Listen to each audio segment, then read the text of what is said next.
Hi friends, I am back to read chapter 17 of Because of Winn-Dixie.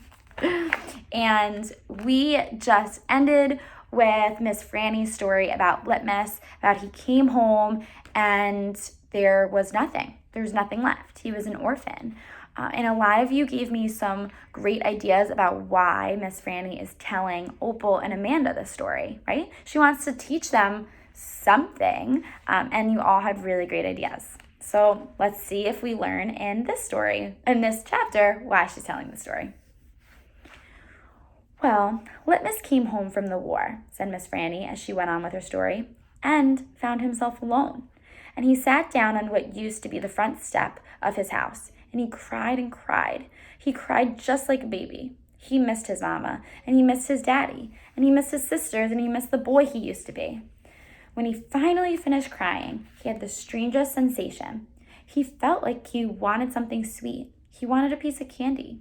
He hadn't had a piece of candy in years, and it was right then that he made a decision. Yes, ma'am. Litmus W. Black figured the world was a sorry affair and that it had enough ugly things in it, and what he was going to do was concentrate on putting something sweet in it. He got up and started walking. He walked all the way to Florida, and the whole time he was walking, he was planning. Planning what? I asked. Why, planning the candy factory. Did he build it? I asked. Of course he did. It's still standing on Fairville Road. That old building, said Amanda. That big spooky one? It's not spooky, said Miss Franny. It was the birthplace of the family fortune. It was there that my great-grandfather manufactured the Litmus lozenge, a candy that was famous all over the world. I've never heard of it, said Amanda. Me neither, I said.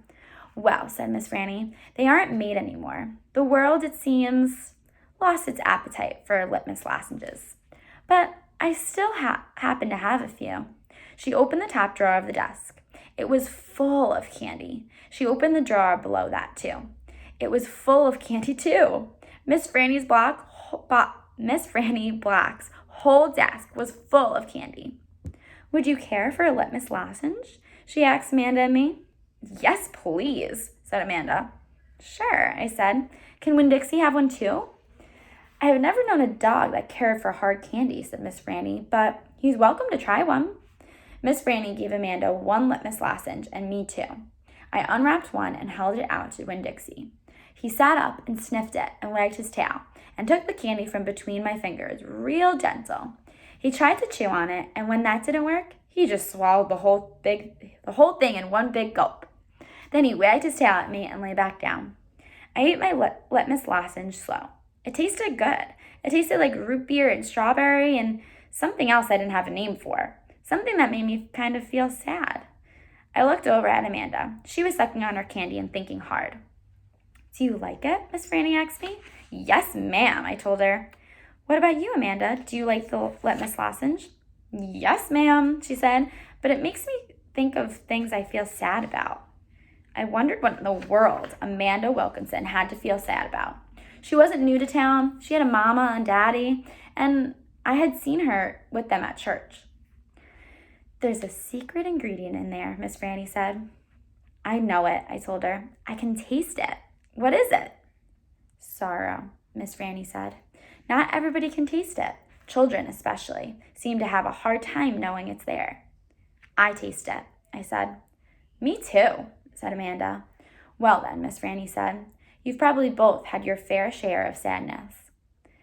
I had to move away from Whately and leave all my friends, I said. That is one sadness I have had, and Dunlap and Stevie Dewberry are always picking on me. That's another sadness. And the biggest one, my biggest sadness of all, is that my mama left me when I was still small, and I can hardly remember her. I keep hoping I'll get to meet her and tell her some stories. It makes me miss Carson, said Amanda. She sounded like she was going to cry.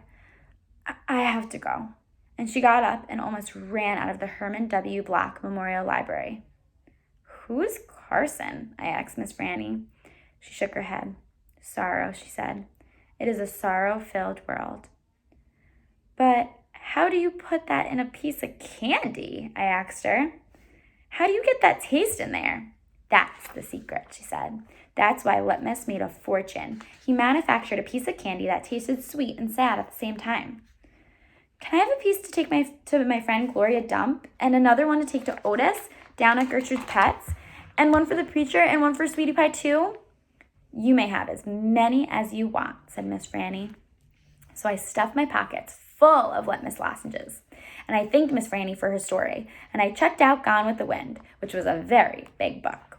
And I told Winn-Dixie to get up, and the two of us left and went over to Gloria Dump's. I rode right past the Dewberry's house. Dunlap and Stevie were playing football in the yard, and I was just getting ready to stick my tongue out at them. But then I thought about what Miss Franny said, about war being hell, and I thought about what Gloria Dump said, about not judging them too hard. And so I waved instead. They stood and stared at me, but when I was almost all the way past, I saw Dunlap put his hand up in the air and wave back. Hey, he hollered. Hey, Opal. I waved harder, and I thought about Amanda Wilkinson and how it was neat that she liked a good story, the same as I did. And I wondered again, who was Carson? All right, I'm going to pause right there. So reading that whole story, I want you to think about what do you believe the message in Mrs. Franny Block's story was?